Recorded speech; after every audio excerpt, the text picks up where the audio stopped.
Okay guys, first we'll start with the FAKETEC version 4 and what we've done to it to bring it as 4.1. So as you can see, all the traces are very thin, even the power. There's no proper power path.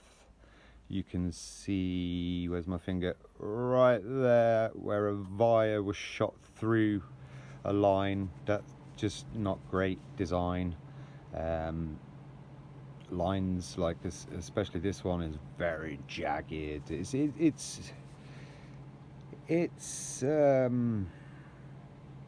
not laid out the best. That's what I'll say.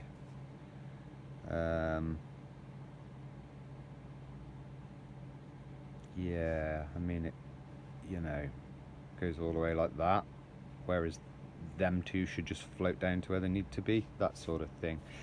And then the MOSFETs have just been dumped with a pad. So yeah, the radios do sag on these.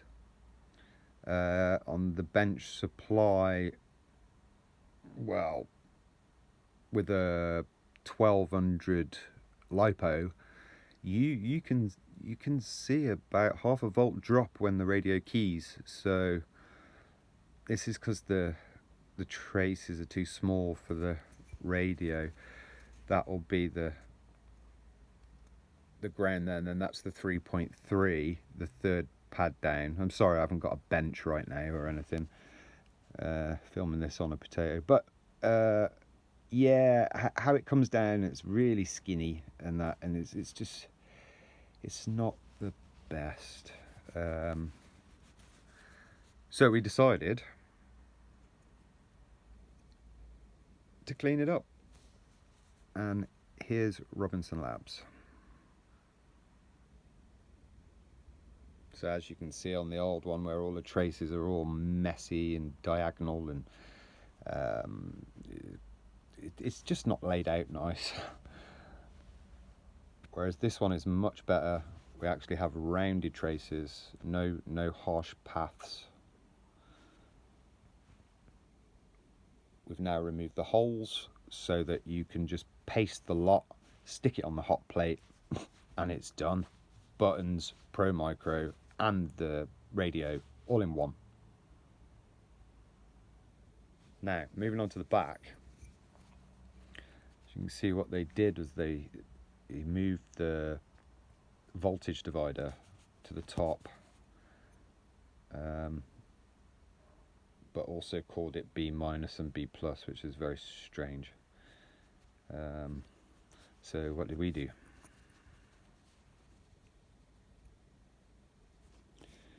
We've given back battery connectors that were on the version 3, because everybody screamed and said, why have you done that? Because what they were actually connecting to was them down here. So you have dedicated battery connection now. There's your resistor divider. We've now brought out pins for the GPS and its MOSFET and resistor, turn it on and off. We also have a MOSFET and resistor both sides for the T3G and T2G, or buzzer and beeper, whatever. And the OLED screen's been done. So really, it now has a nice thick proper power path to everywhere, which stops the radio sagging under keying. It's just a nicer board. It's well better built. That one, yeah.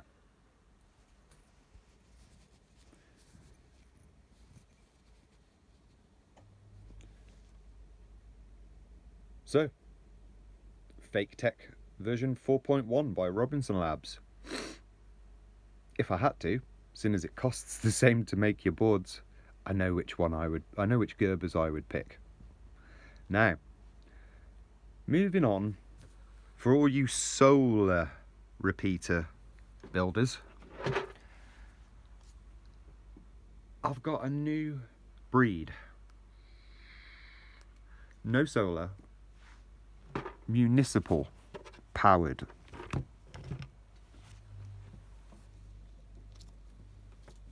And I have to put this on because whoop, it's got information on.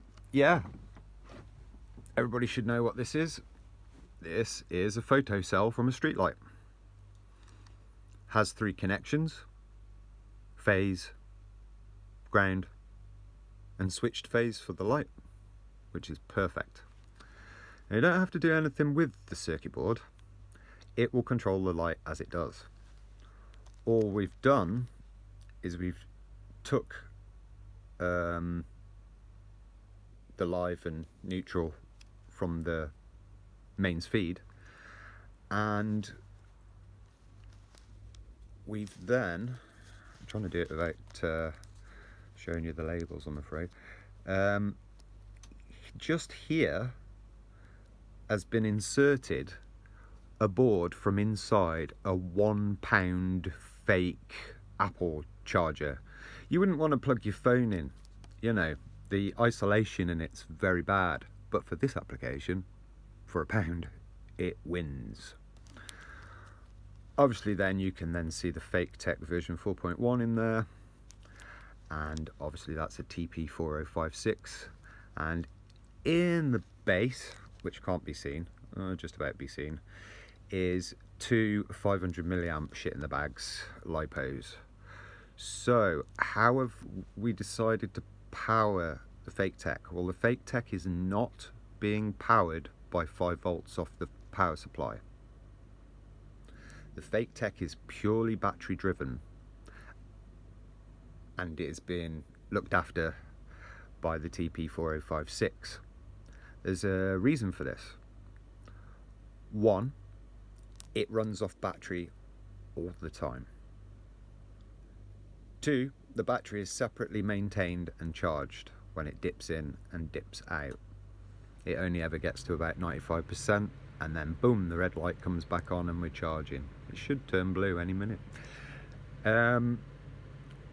So if I was to power the Pro Micro, the FAKETEC board, with 5 volts from the 5 volt supply, it would then charge the battery but sit there indefinitely, seeing as it's plugged in, with a battery that's always charged to full, sat there doing nothing.